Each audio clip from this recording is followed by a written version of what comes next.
ನಮಸ್ಕಾರ, welcome back to my YouTube channel. ಇವತ್ತು hair ಮಾಡೋಣ ಅಂದ್ಕೊಂಡಿದ್ದೀನಿ. ಮೊದಲು ಏನು ಮಾಡಬೇಕು, ನೀಟಾಗಿ ತಲೆ ಬಾಚಿ ಆಮೇಲೆ ಮಧ್ಯಕ್ಕೆ ಕ್ರಾಪ್ ತೊಗೋಬೇಕು. ಕ್ರಾಪ್ ತೊಗೊಂಡಾದ್ಮೇಲೆ ನೆಕ್ಸ್ಟು ಸೈಡ್ ಕ್ರಾಪ್ ತೊಗೋಬೇಕು. ಹಿಂಗೆ ಸೈಡ್ಗೆ ಆ ಕಡೆ ಸೈಡು ಫ್ರಂಟು ಹಿಂಗೆ ಬ್ಯಾಕ್ ಕೂಮ್ ಮಾಡ್ಕೋಬೇಕು. ಅದನ್ನ ತಿರ್ಗಾ ಹಿಂಗೆ ಬಾಚ್ಕೋಬೇಕು. ಹಾಕೊಂಡಿದೆಯಾ? ಈ ರೀತಿ ಮಾಡಿಕೊಂಡು ನೆಕ್ಸ್ಟು ಇದನ್ನ ನಾವೆಷ್ಟು ನೀಟಾಗಿ ಕೂದಲನ್ನ ಬಾಚ್ಕೋತೀವೋ ಅಷ್ಟು ನೀಟಾಗಿ ಬರುತ್ತೆ ನೋಡಿ. ಹೆಂಗೆ ಬೇಕಂಗೆ ಕೂತ್ಕೊಳ್ತೀವಿ ನೋಡಿ, ಚೆನ್ನಾಗಿ ನೀಟಾಗಿ ಕೂತ್ಕೊಳ್ಳುತ್ತೆ.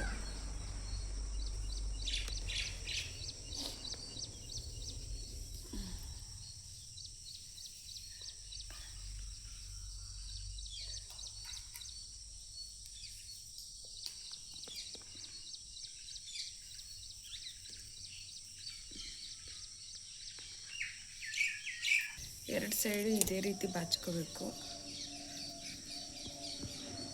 ನೋಡಿ. ಈ ರೀತಿ ಬಾಚಿ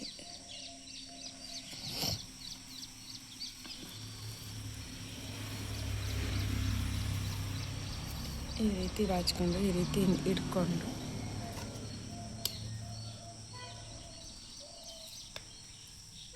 ಈ ರೀತಿ ಪಿನ್ ಹಾಕೋಬೇಕು.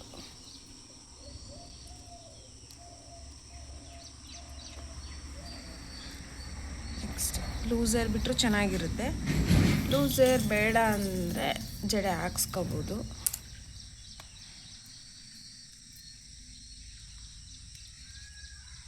ಹಾಗೇನು ಚೆನ್ನಾಗಿರುತ್ತೆ.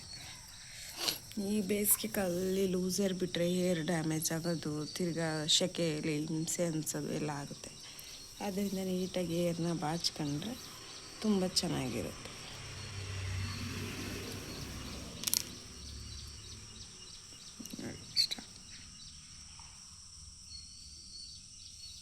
ನೋಡೋಣ, ಇವತ್ತು 1000 ಕಾಲು ಜಡೆ ಹಾಕೋಣ ಅಂದ್ಕೊಂಡಿದ್ದೀನಿ.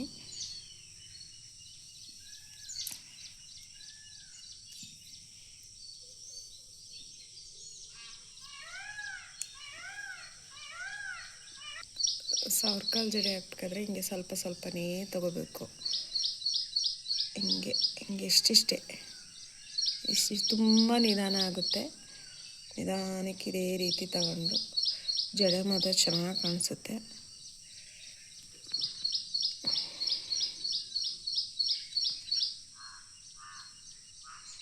ನೋಡಿ ಯಾವ ರೀತಿ ಅಂತ.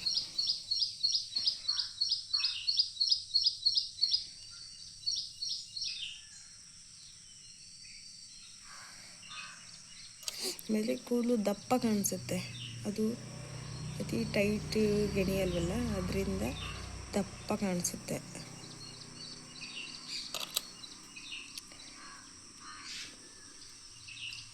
ನೋಡಿ ಯಾವ ರೀತಿ ಗೊತ್ತಾಯ್ತೆ ಅಂತ. ಅದಕ್ಕೆ ನೋಡಿ, ಇದು ತಿರ್ಗಾಲೆ ಸಿಕ್ಕಿ ಬಂತು. ಬಾಚ್ಕೋತಾ ಇದ್ದರೆ ಕರೆಕ್ಟಾಗಿ ಬರೋದು, ಇಲ್ಲ ಅಂದರೆ ಬರಲ್ಲ.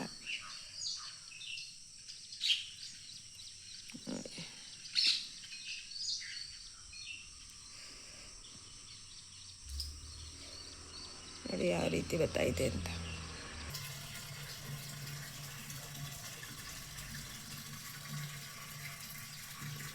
ನೋಡಿ ಯಾವ ರೀತಿ ಬಂತು ಅಂತ.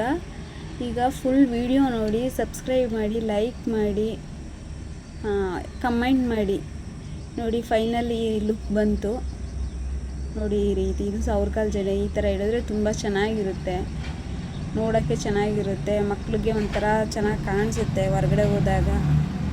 ನೋಡಿ ಈ ರೀತಿ ಹಾಕೋಬೇಕು, ಫುಲ್ ಫಿನಿಶ್ ನೋಡಿ. ಈ ರೀತಿ ಎಷ್ಟು ಚೆನ್ನಾಗೈತೆ ನೋಡಿ, ಎಷ್ಟು ಚೆನ್ನಾಗಿ ಕಾಣಿಸ್ತಾ ಇತ್ತು. ಅವು ಕೂದಲು ಸ್ವಲ್ಪ ಉದ್ದ ಇರೋದ್ರಿಂದ ಇನ್ನು ಉದ್ದ ಕಾಣಿಸುತ್ತೆ. ಇದು ಜಡೆ ಹಾಕಿದ್ರೆ